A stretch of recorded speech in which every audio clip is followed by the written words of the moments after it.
our country can go in a horrible, horrible direction or in an even greater direction. And before the plague came in from China, that's where we were going. We were going in a direction like we had never seen, the most successful economy in the history of our country, the best unemployment numbers in history for African American, Asian American, Hispanic American, women, college students, bad students, good students, everybody. If you had a diploma, if you didn't have a diploma, it didn't matter, you were doing well. Everybody was doing well. And we were actually coming together. You know, success brings people together, maybe better than anything else. Success brings people. So many times they say, we're divided. Well, we were very divided under President Obama, very divided. People have no idea how divided. They didn't talk about it as much. They didn't say it as much. But we were really coming together. And I was speaking with Democrats all of a sudden because the markets were at an all-time high. And by the way, take a look at what's happening with the markets. Take a look at your 401ks, which you probably do every hour. Take a look at your stocks. We're very close to breaking the record, and NASDAQ has already done it. You know, NASDAQ has broken the record, I think, 16 times already during a pandemic. Hopefully we'll call it the final phase of a pandemic. You know, Biden the other day said, no, he'd shut it down. He'd listen to some guy say, and he'd shut it down. We just broke a record on jobs, an all-time record. There's never been 3 months where we've put more people to work, over 9 million people. And again, we're just about ready to break the all-time stock market record. I mean, you look at it, we're just about ready to do it again. And what that means is everything else is going to follow. Very smart on Wall Street. Everything else is going to be there. The economy is coming up very rapidly. Our farmers are doing well. Our farmers are doing well because I got China to give them $28 billion because they were targeted by China. I got the farmers $28 billion, 16 and 12. That's why. So in spite of the pandemic, and our farmers did a great job in supplying food and all of the difficulties during this period of time, but we're getting ready to do things like nobody's ever seen before. But the best way to bring unity is success. Success brings unity, and we were there, and then we got hit with the plague. But we won't forget that. I just want to thank the people of North Carolina because, to be honest with you, I felt an obligation to be here. You have a governor who's in a total shutdown mood. I guarantee on November 4th, it'll all open up. It'll be fine, like most other states. On November 4th, you know, these Democrat governors, they love shutdown until after the election's over because they want to make our numbers look as bad as possible for the economy. But our numbers are looking so good. And frankly, I used to say a V, and people would say, well, maybe not. I don't think so. Some would say, no way. We have a super V. You're right. It's now looking like it's a super V. Our automobile numbers are incredible, both used cars and brand new cars. Our manufacturing numbers incredible. We're putting a lot of manufacturing jobs to work that the previous administration said you'd need a magic wand. You'd need a magic wand for manufacturing jobs. I don't think so. I guess we had the magic wand, that's all. But we're putting them, again, we're putting them back, we're bringing them back. But think of your life just prior to the plague coming in. It was the best it's ever been. Your state had the best numbers they've ever had by far. And we had the best employment numbers also. We were up to 160 million jobs. We were never anywhere near that. And then we had to shut it down. We saved millions and millions of lives. We learned the enemy. We learned all about the invisible enemy, how it affects really people that are older, especially older people, the elderly, but older people with problems with heart, with diabetes, with other problems. And we learned, and most of the country is right now doing very, very well. They've done an incredible job. And to have a man sitting on television the other day say, oh, I'd shut it down. Oh, I'd shut it, like it's easy, shut it down. And by the way, when you shut it down, and we did the exact right thing, we shut it down, then we reopened, and that's what we're doing now. We're well into it. But if we didn't shut it down at that point, we would have had millions of people dead. Millions of people. You see the numbers. The job that Mike Pence and the task force and all of us together have done has been incredible, what we've done, what we've achieved. Whether it's ventilators, whether it's supplying equipment to governors that were totally ill-prepared. Many of the governors were totally ill-prepared. Nobody wants to say that, but it's supposed to work that way, Federalist. It's supposed to work that way. The governors are supposed to do it. Many of them did a fine job, and many of them came back well. But most of them didn't have the equipment that they should have had. Few of them had the ventilators, which are very, very complex machines and hard to make and hard to manufacture and expensive. And we're right now making thousands of ventilators a month, and we're sending them. We have all we can use. Our whole country, every state, we're stocked. We're stocked. And I always say it, I'll say it again. There's never been a person that needed a ventilator that didn't get a ventilator. Every single person that's ever needed a ventilator, with all that you've heard, with how much, they said we didn't have. Again, I took over a country whose military was depleted and whose cupboard on this front were bare. The cupboards were bare. We didn't have anything. We didn't have a thing. We had very, very little. And we did a great job. We haven't been given, and it's not for me, it's for the incredible people, the generals, the admirals, all of the doctors, the nurses. And yet you saw yesterday convalescent plasma. You saw remdesivir. You'll soon see vaccines pouring out years ahead of what they would have been under a more traditional, let's use that term because it's nicer, a more traditional administration, where they would have taken years to come up with this stuff. We're coming up with it like nobody's ever seen before. The FDA, Dr. Hahn, I want to thank him. Alex Azar, I want to thank him. They've come with things and done things that have never been done in terms of speed and, frankly, in terms of quality. If you look at what we're doing and what we're coming up with, drug companies are coming out with vaccines that are, I've seen some results already. It's going to be very, very soon. They're in stage 3 trials. It's unheard of. We wouldn't be there for 2 years if this were a more normal situation.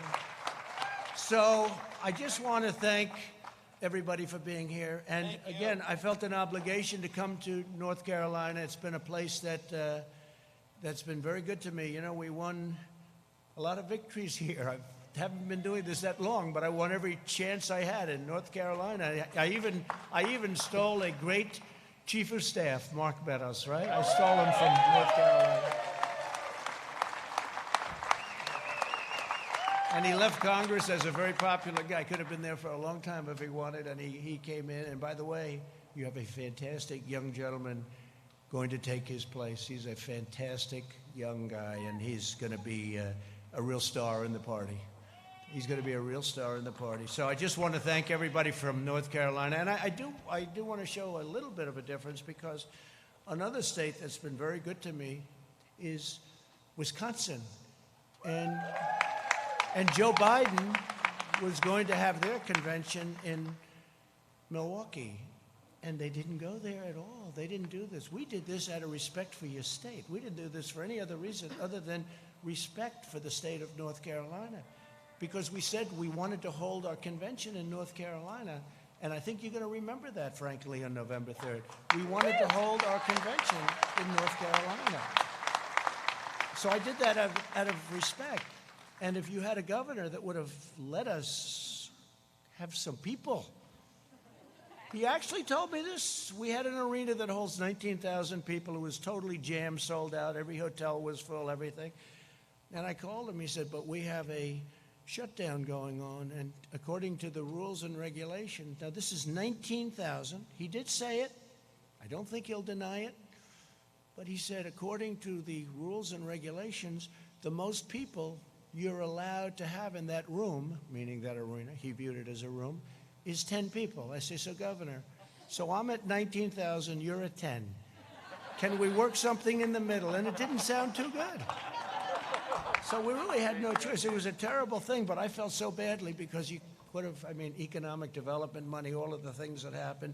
But we decided, I was with Rana, the vice president, everybody, Mark, and we said, let's have our big deal, the roll call. Let's have it right here, and let's do it. And I'm going to show up, and I'm not going to tell anybody. You know, until a few minutes ago, nobody knew I was coming.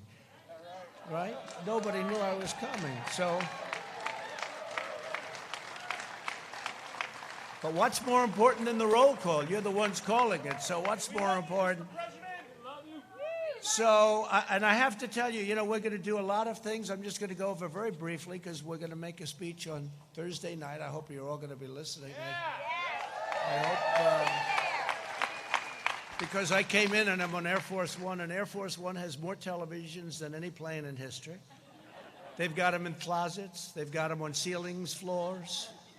They've got more television. You can't escape a television. And I turned to CNN, and they didn't have this. They weren't having it. Can you believe it? They didn't have it. No, CNN didn't have our roll call. Then I turned to MSDNC, as I call it. MSDNC, which is truly, it is a branch of the Democrats. It's right. It's I wouldn't say fully owned corporation, but it's certainly a fully controlled, or they control them. Nobody really knows who's controlling who. But, they had it on television. I remember watching it, and it was interesting. You see the different states, and we say this, and we say that. The great state of Alaska, the great state of Alabama, the great state of North Carolina, the great state of all of them.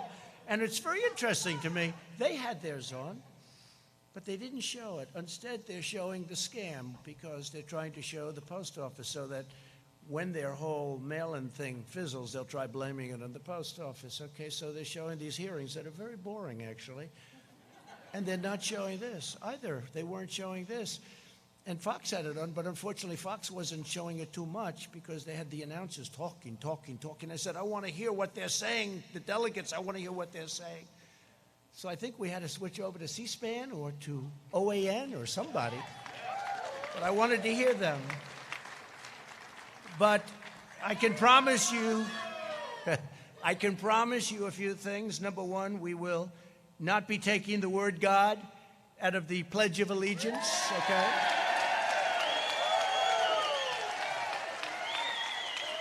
Like they did a number of times at their caucuses, so they took the word God out. I heard it. I was listening. I said, that's strange, sort of weird. You've heard it all your life, right? Under God. All of a sudden, those two words are missing. I said, oh, he must have made a mistake. He must have, maybe the teleprompter wasn't working, or his book wasn't working that I have right here. Something wasn't working. Must have made, but the problem was then the next day I heard it again. I said, that's not a mistake.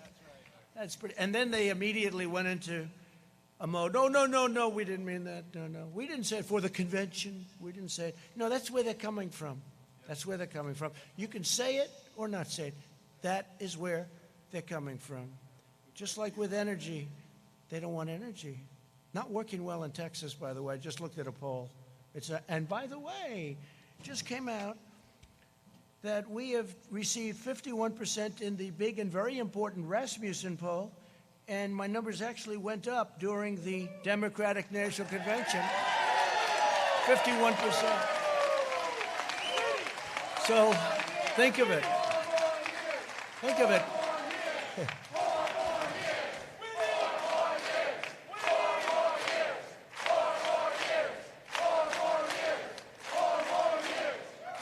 Thank you. I love this state. I like this place. And you're from all over the place, but this has been a good one for me. No, but think of it. So we're at 51% in Rasmussen. Do you read about it? Do you hear about it? You don't hear about it. They give you these suppression polls where they do registered voters instead of most likely. It's supposed to be likely. In other words, how about you? You're likely to vote. But how about you? You're registered, but I'm not voting. But see, under their plan, where they send these ballots, you don't have to want to vote. You get the ballot, and then they have harvesting. They get guys to go, do you want to vote? No, not really, but I have a ballot. All right, good. Who's it for? Sleepy Joe Biden. I'll put it here, son. Okay, could I have it? And they'll take it. In fact, harvesting is illegal in your state. They wanted to put a Republican, fine man, a pastor, they wanted to put him in jail because he harvested. Now they want to make harvesting legal all of a sudden. They'll put him in jail as a Republican, right? If he was a Democrat, they wouldn't even be thinking about it. In California, they do the same thing, no repercussion. In North Carolina, you had a fine pastor, a fine man, and they got him on harvesting. They wanted to put him in jail. And now they want to make it all so that everybody can harvest because they know it's not a good thing. So people that don't want to vote are going to be sitting there. They'll be making them, if you talk about 80 million ballots, it's 80 million, could even be higher than that. I used to say 51 million, now it's 80 million. They said, sir, you're a little obsolete with the 51. I said, all right, what is it? 80. I said, 80? How is it possible to think of it? They'll be sending them, they'll be dumping them in neighborhoods, there'll be people are going to be picking them up, they'll be bribing, they'll be paying off people to grab some. This is going to be one of the greatest scams, and it's common sense. This has nothing to do with politics. It's common sense. Anybody, you don't have to know politics. They're going to mail out 80 million ballots. It's impossible. They have no idea. Who's mailing them? Mostly Democrat states and Democrat governors. Well, supposing they don't mail them to Republican neighborhoods, that means they're not going to get them. So they're going to complain, and the election's going to be over, and then they're going to complain, and then they'll say, oh, well, we didn't get it, big deal. In the meantime, you might lose the election. This is the greatest scam in the history of politics, I think, and I'm talking about beyond our nation. And they act like they're aggrieved. Like by saying this, we're saying such a horrible thing. We're not patriotic by saying this. No, we voted during World War I. We voted at the voting booth during World War II. The pandemic, we're doing very well, and people know how to handle it. Look at the crowds. They're doing very well. It's very safe. It's going to be very safe. If you have an absentee ballot where you request it, we're all in favor of that. Absentee, like in Florida, they have absentee is good. But other than that, they're very, very bad. There'll be millions of ballots. Take a look at New York. Take a look at Virginia. Take a look at New Jersey. All different cases. They just had one last night. Now they're thinking about recalling certain elections that took place with mail-in. And these are small little elections that are locally based, that are easy to run. Not millions, but thousands of ballots. Thousands. Hundreds of ballots. But these are small, and they can't control it. They said 23% of the ballots were defective. What does defective mean? It means fraud. It means a lot of things that we won't get into because I don't want to be accused. You see all the cameras back there? It's the fake news. I don't want to be accused of anything. But what it means is they're trying to steal the election from the Republicans. That's what it means. In a very, very nice way, I will tell you, they are trying to steal the election, just like they did it last time with spying, and we caught them, and that included President Obama, and that included, let's be nice, Biden. This could only happen in North Carolina. But that included them, and they got caught. And then somebody said, well, what are you going to do? Well, we can't attack a president. Oh, I see. If it was me. They said, we can't attack a president. We caught him. We caught him cold. And they say, we can't attack. He was at meetings talking about it. And by the way, this was spying before and after. And I think it's a disgrace to our country. I think we can never let that happen again. But now they're doing something that in a certain way is more dangerous because it's more effective. They spied on my campaign. You know what they found? Nothing. But this is big stuff. This is stealing millions of votes, and it's going to be very hard. Now, we're in courts all over the country, and hopefully we have judges that are going to give it a fair call, because if they give it a fair call, we're going to win this election. The only way they can take this election away from us is if this is a rigged election. We're going to win this election. We're going to win this election.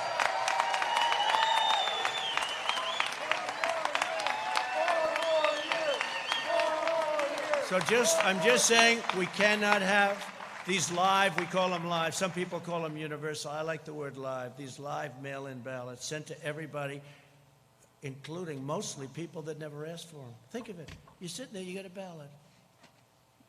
Here's the bottom line. It was just given that in the polls, believe it or not, that because the polls try and treat us right. That's why I respect Rasmussen, because they did well. A few of the others feel the same way, and they did well last time. Those are the ones that I look at, the ones that did well last time. And Rasmussen was very good. But if you look at it, every single vote that they have, every single vote, it's going to be looked at. A man is sitting, or a woman is sitting, waiting for nothing, watching television, has no enthusiasm. Because on enthusiasm, the polls are saying that I'm up by massive numbers, not just a little. I'm also way up on the economy, by the way, put it down. Way up. But I'm up by massive, and when I say I'm up, I'm talking about we're up, okay? So if you could, please. We love you, but I'm up President. by massive numbers on enthusiasm. So our voters are saying, I'm very angry about this. I'll go to the poll directly and vote. But their voters are saying, I don't care if Biden gets in. He doesn't have any enthusiasm. When you go to Ohio, when you go to Wisconsin, when you go to North Carolina, when you go to a lot of states, they have the Trump-Pence sign on every lawn. It's all over the place, right? It's all over. We don't see Indiana, too. Indiana's great. Bobby Knight. We love Bobby Knight, too, I'll tell you. We love Bobby Knight and Coach Holtz and all of them. They love us and we love them. Indiana's great. Thank you. But here's the thing. So if they don't have any enthusiasm, so you'd say, are you going to vote? I'm not getting up to vote. Okay, I want to watch television instead of vote. All right. But here's a ballot. It just got to you. And he opens it. Oh, here's a ballot. What the hell am I going to do with this thing? And then they have somebody knocking on your door, and they're harvesting. Hey, have you gotten your ballot? Yeah, I have my ballot. You going to sign it? Well, if you want, I'll sign it. Here it is. Get out of here. That's the most honest way of doing it. And that's unfair. That's unfair. Because now they're taking all of that enthusiasm that our party has. And we have tremendous enthusiasm. I think we have record enthusiasm. We have a base. We have a base the likes of which nobody's seen, including these people. Wall Street Journal did a fantastic story this weekend, a fantastic cover story this weekend on this base. Is an incredible base. Everybody here is going to vote. Everybody in our base. I mean, we have a tremendous base. They don't. They have no enthusiasm for their candidate. Because frankly, Bernie Sanders, they have much more enthusiasm for him. But Bernie Sanders, excuse me, again, he's the greatest loser I've ever seen. This guy can lose and be so happy. Hillary Clinton, I want to use nice language, so I don't want to use a certain word. It starts with the word S, C. I don't want to use it because they'll say he used foul language while in North Carolina. So I won't do that. But Bernie Sanders got taken advantage of, is that okay? By Hillary Clinton, but worse, by the Democrats this time. Because if Pocahontas, Elizabeth Warren, got out of the campaign one day prior to the Super Tuesday vote, Bernie Sanders would have won every single state because Biden won by a little bit, and she didn't do well, but she took thousands and thousands of votes away in each state. If you add just a percentage of those votes back, that means that Bernie would have won easily the nomination. And I'm glad he didn't because he had much more enthusiasm. Yeah. And he would have had a base, much smaller base than ours, but equally, I have to say this, equally as enthusiastic. This base doesn't like Joe Biden. They don't like Joe Biden. Right. I think we're going to get a lot of votes. We did last time. People were surprised, primarily because of trade, because I know how other countries take advantage of us, and I understand that. And that's something that Bernie Sanders people really feel, because I understand trade. I've done USMCA now. I got rid of NAFTA, the world's worst trade deal. China tariffs. I mean, China had the worst year they've had in 67 years prior to the plague. The worst year they've had in decades and decades. And we had the best year we've ever had.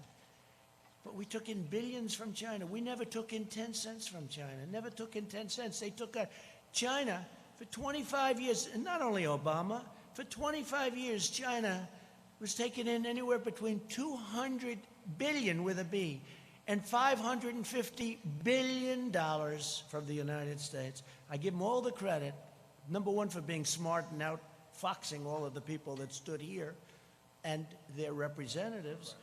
But China, we built China. We helped build. We gave them $300, $400, $500 billion a year. Because before that, and before the World Trade Organization and they getting into it, China was flatlined. It was after that happened. And then they took advantage of us because we didn't have people that were smart enough to see. And by the way, Biden would be the worst of all of them because his son took out $1.5 billion and he gets fees on $1.5 billion, which is millions of dollars a year. Give me a break. China will own our country if this guy gets elected. We can't let it happen. We can't let it happen. So we have a big one coming. And just to finish, enthusiasm. So they take the enthusiasm now out of the equation because they're going to go knock on everybody's door. Here, would you sign this? Yeah, I'll sign it.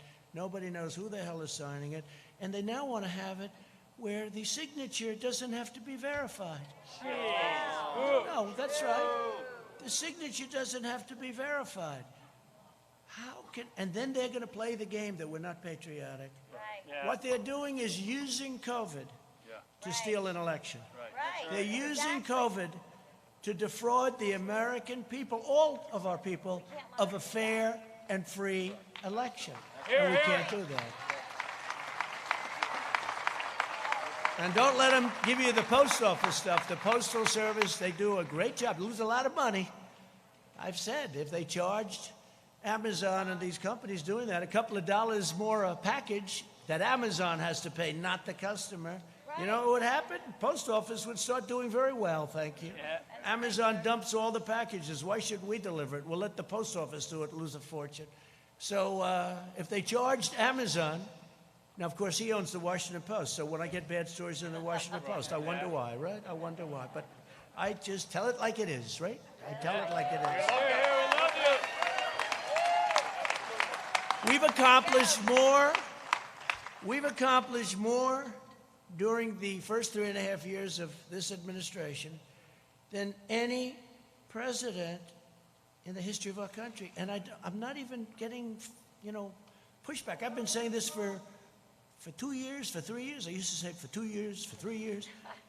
But we've done more, let's say just about. This way they can't say, well, somebody won a war or something, right?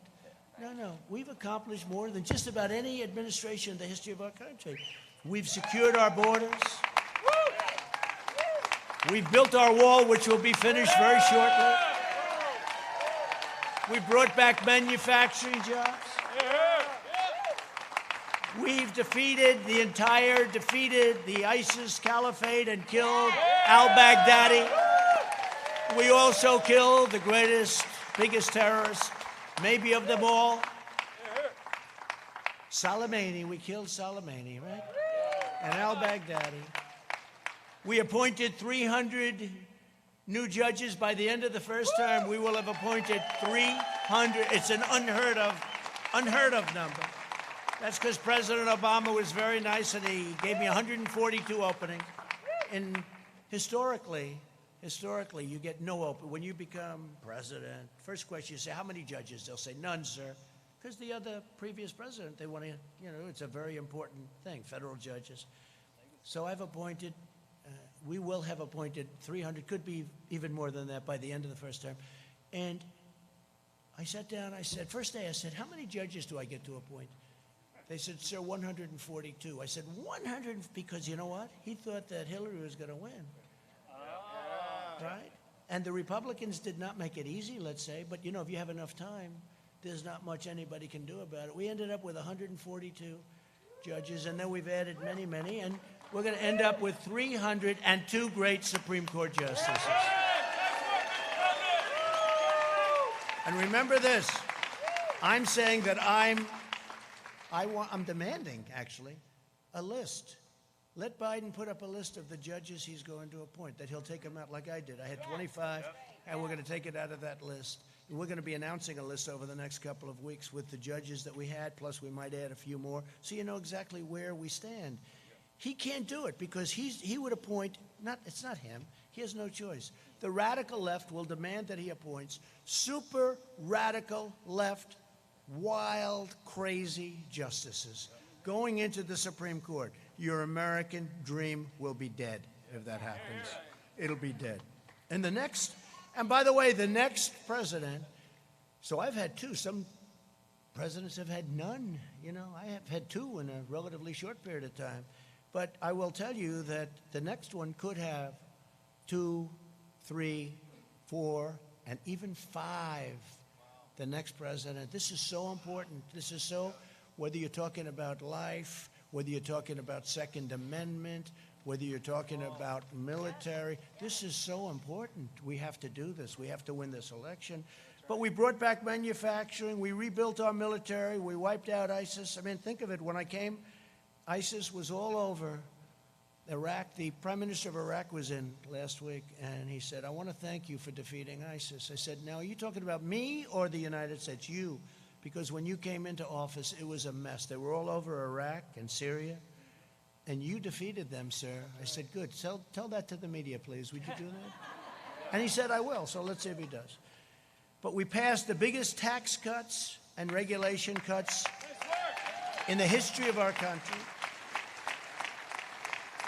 We replaced the worst trade deal ever made, NAFTA, with a great USMCA deal that's going to keep our companies here, and it's going to be treating us very nicely. And I wouldn't say the other two countries were thrilled with it, but they were happy enough. And we did that, and that's another thing. They said, you'll never be able to replace NAFTA. You'll never be able to get it. And I got it. We got it through Congress.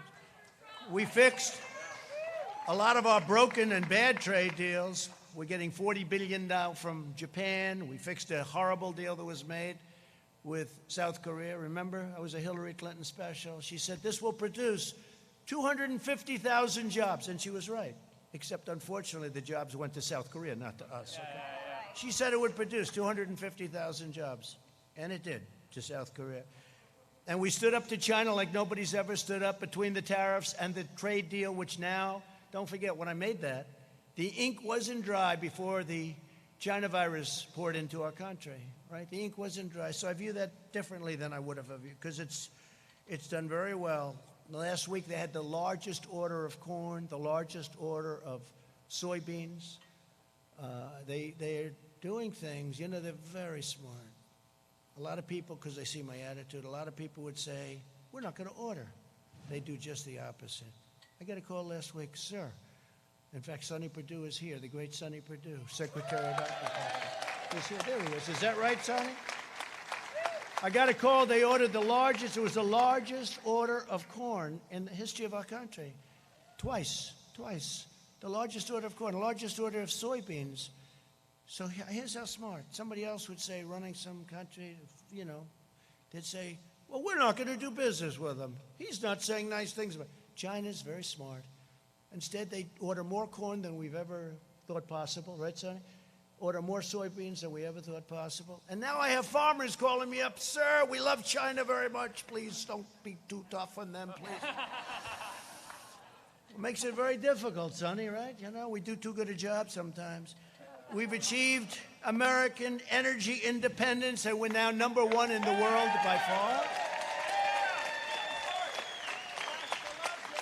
And I saw where these phonies, they want to end everything we've done. They want to end it. They want to go to wind. They don't even know if they want to go to wind. I think they want to just basically close up our country because they're taking away our strength. But they want to do something, but there is no such thing. Solar can't do it. I love solar. It's all fine. Very, very heavily expensive, very expensive. But they want to go to other forms of alternative energy. And I think that's okay, except we don't have them. And it's not going to power these massive factories. So we need, and hydro I love.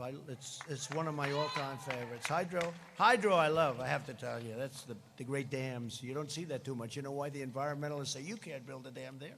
But now we can, because yes, we've done things that nobody thought were possible. Like, example, the Keystone Pipeline, we got that approved. The Dakota Access Pipeline, they were all bogged down, right? Right? I got it approved. We've got things that they said you couldn't get done. So we're energy independence, and they said we want to ban fracking. Right? No fracking. They want to. How do you think they'll do in Texas, Oklahoma, North Dakota? Louisiana's going to love it. There's no fracking. There's basically, they want no fossil fuel whatsoever, okay? No gas, no oil, no coal, no nothing, okay? So they don't want anything. Now they're getting killed because a poll just came out in Texas. Texas wasn't happy. They want no guns, they want no oil and gas, and they want no God. No God. So it's no religion, no guns, right? No oil and gas. I don't think you're going to do too good in Texas. You know, George Washington could come back from the dead, and he could choose as his VP candidate the late, great Abraham Lincoln. And you're not going to win the state of Texas if you have no oil, no guns, and no religion. I don't think so. You're not going to win too many places. We eliminated Obamacare's horrible and very unfair individual mandate, which basically knocked out Obamacare. It knocked out Obamacare. We've protected your Second Amendment, so important. We've protected your Second Amendment. We've cut drug prices, first time in 51 years. We got drug prices down. Now I did a favored nations clause, meaning we pay the same price as the lowest country that has the best deal. The companies are going crazy, the drug companies. They're taking ads on me. I said, I went to Mark Meadows. I said, Mark, they're killing me. They're spending, they have nothing but cash, okay? Big Pharma, they call it, for a reason. There's nobody that gives the politicians more money than Big Pharma. Nobody, not even close. So I said, well, look, if you're not going to negotiate a fair deal, we're going to do a favored nations clause to the top people, the biggest guys. They said, no, don't do that, favored nations. No, favored nations, because, we have countries out there that are paying a tiny fraction of what our people are expected to pay. So if you have a country, Germany or others, they make, by the way, UK, all of Europe, Canada pays 50%, 50% less. In fact, people leave our country, go to Canada, pick up their drugs, and they come back home. Can you believe it? This is the kind of difference. So I said, no, I want a favored nations clause. I also want a rebate clause, a rebate where instead of the money going to the middleman, who have to be the richest people in the world, they get so much. They get more money, frankly, than the drug companies. At least the drug companies make a product. So I wiped out the rebate where now it goes to people, and I instituted what's called a favored nations clause. And it's very simple. You have that in deals. It's whatever the lowest price in the world. We're the biggest purchaser of prescription drugs by far in the world. So whatever the lowest price is that other countries pay. So if you have a country paying 10 cents for a pill and we're paying $2.50, and it's not such an exaggeration, believe me, then we get it for 10. So what happens is that doesn't work, so they'll go up a little bit, we'll come way, way down. So I said, favored nations, I want to pay what the lowest price is anywhere in the world. We're the biggest purchaser. We want a favored nations. They had a heart attack, and then I signed it. They didn't believe it. They didn't believe it. And now what they're doing is they have ads, millions and millions of dollars worth of ads that I've been horrible to the people because of drugs, and I believe in socialism. Socialism. You know why? Because some of the socialistic countries get the lowest price. So the only thing I have with socialism is I want to get their price, okay? That's the only thing. Other than that is our country will never be a socialist country. Okay?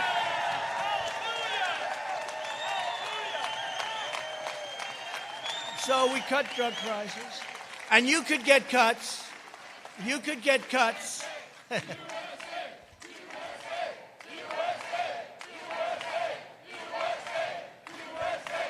You could get cuts as much as 50, 60, or 70%, maybe even more than that, on prescription drug prices. And wouldn't it be a kick, I'll use this, wouldn't it be a kick in the ass if I lost and Sleepy Joe is president, and this thing kicks in right about soon, right, in 30, 40 days. People wake up after the election. Boy, Biden's done a great job. My drug prices just went down by 70%. What a great president he's been. He's great. And Sleepy Joe would say, I thought about that, but everybody knew about favored nations. Do it. And I'll tell you, I was called by many politicians, please don't do it, sir. Please. I said, why? They don't want to tell me why. I know why, because, they're politicians and they've been helped out. And I guess we have to understand that too. But the fact is that we signed a favored nations clause and a rebate clause, and your numbers are going to come down 60, 70%. And I hope you remember that on November 3rd, because nobody but me would ever do it. The other thing I've done, aside from very strongly protecting your Second Amendment, which was not easy. That was not easy. And by the way, they will take your guns away as sure as you're standing or sitting there. They will take your guns away. Either that or obliterate the Second Amendment. The right to bear arms. You have the right to bear arms, especially when you look at a Portland and you see how weak those Democrats are. The governor, the mayor, how pathetic. They let them riot every night. We're saying, let us come in and solve your problem. We will solve it for you in 1 hour, just like we did in Minneapolis, Minnesota, right? 5 nights, 6 nights. They have to ask us in. Let us come in. We'll solve your problem. They're almost used to it. This is the way our whole country would be if you ever let a thing like this happen. Our whole country would be. So we protected your pre-existing conditions, very strongly protected pre-existing, and you don't hear that, but we very strongly protected your pre-existing conditions. So we got rid of the horrible individual mandate, which cost everybody a fortune, and we strongly protected. Every Republican is sworn to protecting your pre-existing conditions. It's very important. You won't hear that. You won't hear that from the fake news. We passed right to try. We passed VA accountability and VA choice. We mobilized the largest response since the Second World War. We are doing an incredible job on the China virus, but I'm going to talk to you about that Thursday night. Will anybody be listening on Thursday night? And just very quickly, in the second term, among many other things, we'll continue with our military. We've built the strongest military by far. It was depleted. Hello, nice Marine back there. It was depleted like you wouldn't believe. We have the best jets and rockets and equipment of any kind. Tanks made in Ohio. Lima. Tanks made in Ohio.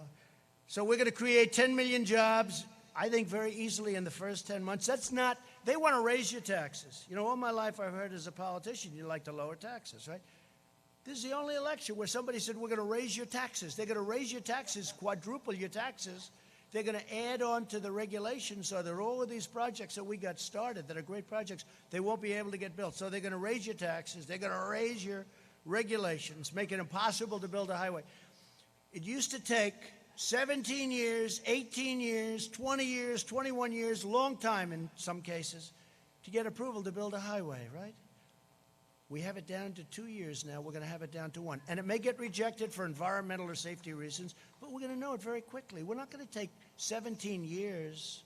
We could name highways. They took forever. End up costing 100 times more, and they're not as good. Some of them go in circles, to get to a point. They want to miss a certain nest. So let's spend $37 million to miss. Look, we've got to be smart.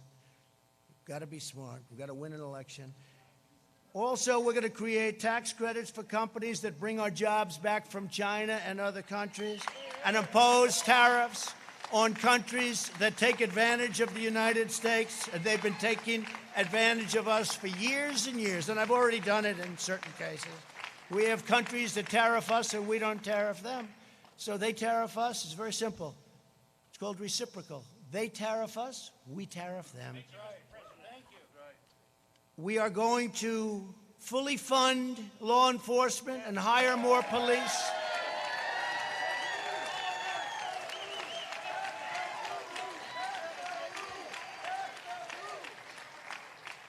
We're going to go with school choice, and we've made a lot of progress on school choice for every student in America.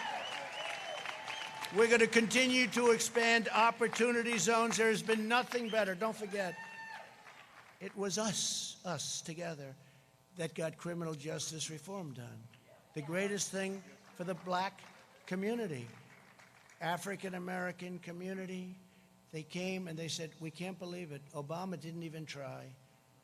And not only that, I got funded the historically black colleges and universities. I got them funded.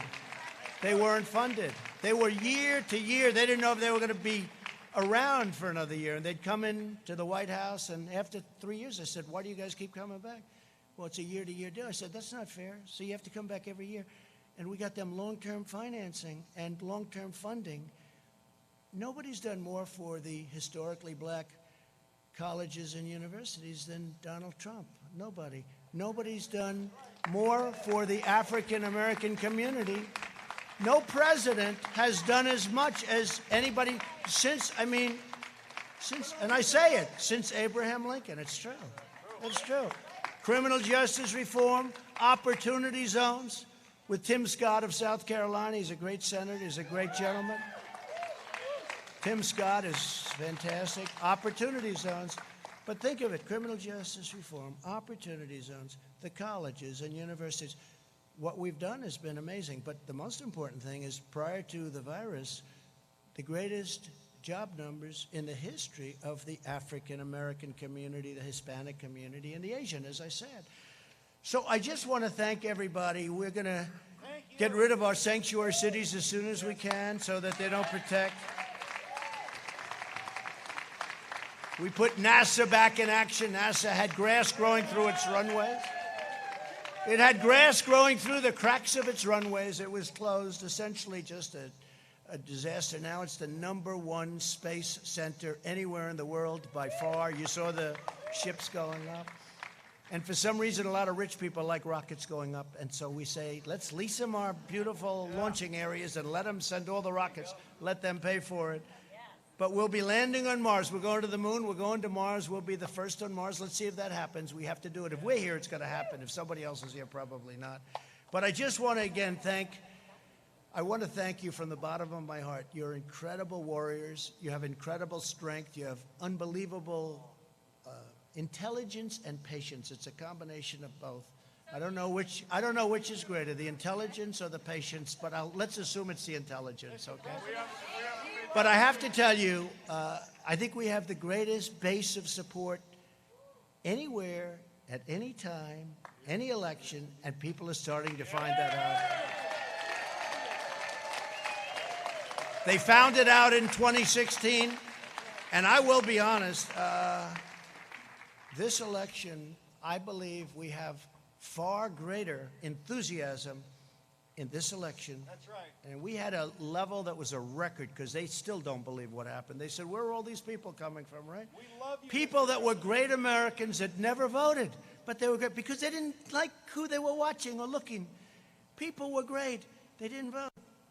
I'll never forget, a congressman from Tennessee came up. They do very early voting. Tennessee, a great state.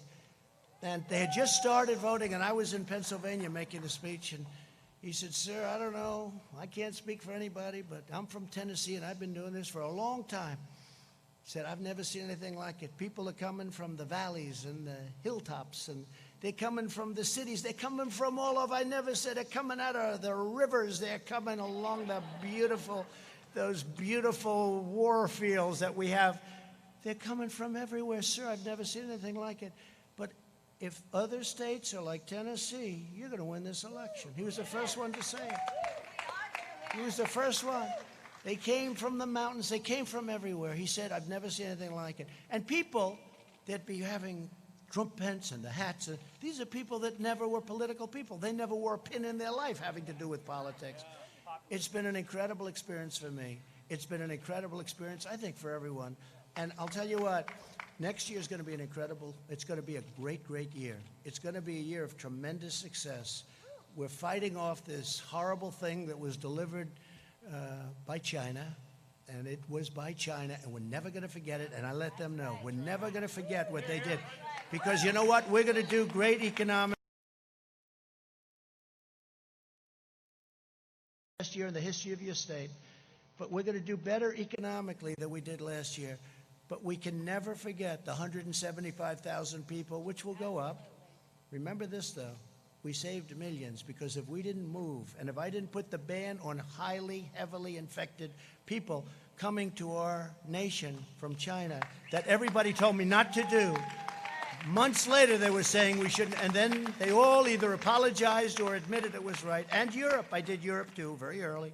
If we didn't do that, our numbers would be at a level like you wouldn't believe. So I just want to thank everybody for this incredible support. Be very, very careful. This is going to be, and I really believe this is the most important election in the history of our country. It is. Don't let them take it away from you. Don't let them take it away.